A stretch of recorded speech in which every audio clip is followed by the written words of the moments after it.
Два ножичка еще отковали. Доброго времени суток.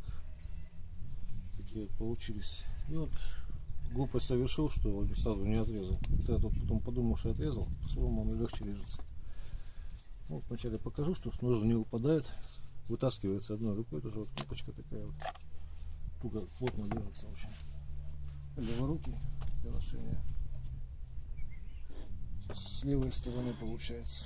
Значит, вот так вот берем наждачку, напомню, как правится. Это уже 2500, вот такая вот.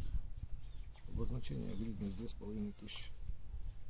Это здесь раз пройдемся. Все по всей плоскости и вот так вот слегка прижимая как бы режущие кромки. И все. И потом вот так вот отдельно еще немножечко добавить. Вот так вот. Это, в общем, только показать. Вот сухое оно, сырое очень легко режется. Сухое вот я не подумал, что сделал.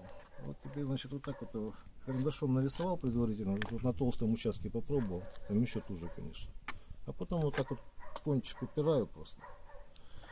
И вот так вот потихонечку идем. Аккуратно надо, чтобы не соскользнуло. Тут главное рукоятку не повредить. Она у меня хоть и не полирована, но все-таки глубокие царапки не хочется оставлять.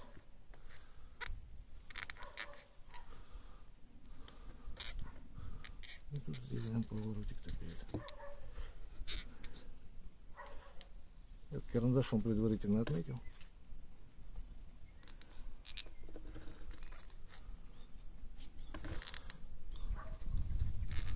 Я вот оставлю такую вот штучку, не знаю, если она вам не понравится, то с этим же ножом можно ее будет срезать. Самая вкусная часть я, конечно, оставлю себе или Булату. То есть консервированная штучка. Вот если, допустим, уже говорил, что можно съесть. Вот вытаскивать пока там трудно будет первый раз. Но здесь уже все просто. Просто вот отрезать и все. Вот такой криворукий получился. Всего доброго, до свидания.